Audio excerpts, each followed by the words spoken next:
Os doy la bienvenida a este nuevo análisis en el que vamos a meternos de lleno en una transformación absolutamente brutal. Vamos a explorar cómo el histórico estadio de Bogotá está a punto de convertirse en un complejo atlético y cultural de ultimísima generación.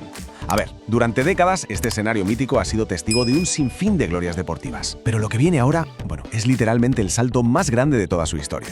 A lo largo de este repaso vamos a desglosar los datos, la ingeniería pura y dura y esa visión a largo plazo que busca ni más ni menos que redefinir el paisaje urbano de la ciudad.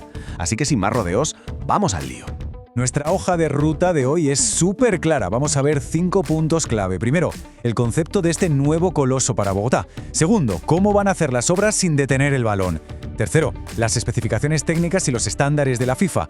Cuarto, todo lo que hay más allá del fútbol. Y por último, el futuro del complejo. Si te apasiona la ingeniería y entender cómo se construye el mundo que nos rodea, este canal es para ti. Suscríbete, es gratis y ayúdame a seguir creando contenido como este. Empezamos con el punto 1. Un nuevo coloso para Bogotá. Un salto masivo hacia adelante. El punto clave para entender la magnitud de todo esto es mirar la foto general. Estamos hablando de una inversión gigantesca, mediante una asociación público-privada que supera los 2,4 billones de pesos colombianos. O sea, unos 500 millones de dólares para ponerlo en perspectiva. Y el contraste es sencillamente fascinante. Por un lado tenemos el Campín actual, un diseño de los años 30 pensado para una sola cosa, que ya acusa el paso del tiempo y que, seamos sinceros, se queda muy corto para la población de hoy. Por otro lado, la nueva propuesta es una auténtica pasada. Más de 50.000 espectadores, un espacio totalmente multipropósito y tecnología punta para poder usarlo los 365 días del año. Es un salto brutal hacia el futuro. Pasamos al punto 2. Obras sin detener el balón. Diseñando una transición fluida.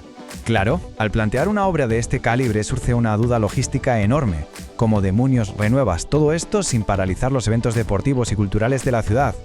Los equipos de casa, Millonarios y Santa Fe, no pueden quedarse literalmente en la calle, y los conciertos tampoco pueden parar.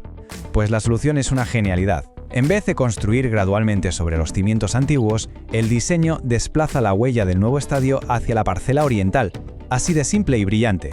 Levantan el nuevo Coliseo desde cero mientras el histórico sigue funcionando al lado. El balón no deja de rodar en ningún momento. Y ojo al calendario porque es frenético. Las obras arrancan en marzo de 2026.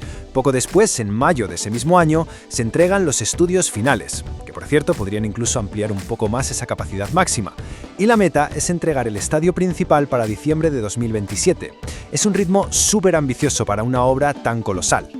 Vamos con el tercer punto. Especificaciones técnicas y FIFA. Un análisis profundo del diseño. Aquí es donde entramos en los detalles puramente técnicos que hacen que este recinto sea de clase mundial. No solo cumplirá a rajatabla con la estricta normativa colombiana NSR 10 de resistencia sísmica, garantizando la máxima seguridad estructural, sino que se alinea totalmente con los estándares internacionales de la FIFA. Estamos hablando de un césped con tecnología de grama híbrida. Sí, esa misma mezcla de hierba natural y fibras sintéticas que se usa en la Premier League para aguantar un montón de partidos sin destrozarse. También contará con una envolvente de membrana transparente ETFE y, atención a esto, el primer techo retráctil a gran escala del país. Este techo estará conectado a una estación meteorológica local, así que si detecta que viene tormenta, se cierra solo. Además, la tribuna sur será retráctil para montar escenarios de conciertos sin tocar ni una brizna de césped. Otro detalle fundamental del diseño es cómo democratiza la experiencia del público a través de lo que se conoce como isóptica recomendada por la FIFA. Suena a término de ingeniería súper complejo, pero básicamente significa que el 100% de las butacas tendrá una línea de visión perfecta de altísima calidad y sin una sola columna molestando en medio. Da igual si el asiento es el más caro o el más barato, todo el mundo va a ver el campo perfectamente, con las gradas súper pegadas al terreno de juego, muy al estilo europeo. Y hay un nivel de meticulosidad en el diseño pasivo solar que explica perfectamente por qué había que hacer un estadio completamente nuevo. La estructura tendrá una orientación milimétrica de norte a sur, pero sumándole exactamente 15 grados de inclinación. Esta geometría no es un capricho. Sirve para aprovechar al máximo la luz natural que necesita el césped para estar impecable y a la vez evita que el sol deslumbre de frente a los espectadores de las tribunas principales en los partidos de por la tarde. Además, a nivel de urbanismo, el proyecto soluciona dos grandes dolores de cabeza para los barrios vecinos. Para empezar, el terreno de juego estará hundido 5 metros. Esos taludes actúan como una barrera acústica natural brutal para contener el ruido. Y en cuanto a la luz, el moderno diseño del techo integra la iluminación de forma horizontal, evitando así ese típico resplandor descontrolado que inunda de luz los edificios residenciales de los alrededores. Y entramos en el punto 4. Más allá del fútbol, construyendo un ecosistema cultural. Porque quedarse solo con la etiqueta de estadio de fútbol sería no entender el proyecto. La idea es integrar unos servicios hoteleros y culturales impresionantes para crear un verdadero polo urbano. Destaca muchísimo este hotel de 4 estrellas y 22 pisos de altura envuelto en un exoesqueleto metálico espectacular. Su objetivo principal es alojar a las delegaciones deportivas y a los artistas directamente en el complejo, simplificando toda la logística. Y un detalle arquitectónico que me parece alucinante es que justo en el 8º piso rompe la fachada con un parque interno de triple altura, un auténtico oasis en medio de la estructura. Toda esta oferta de servicios deja clarísimo por qué esto va a ser un destino cultural AAA. Hablamos de un auditorio para 2.500 personas que será la sede permanente de la Orquesta Filarmónica de Bogotá.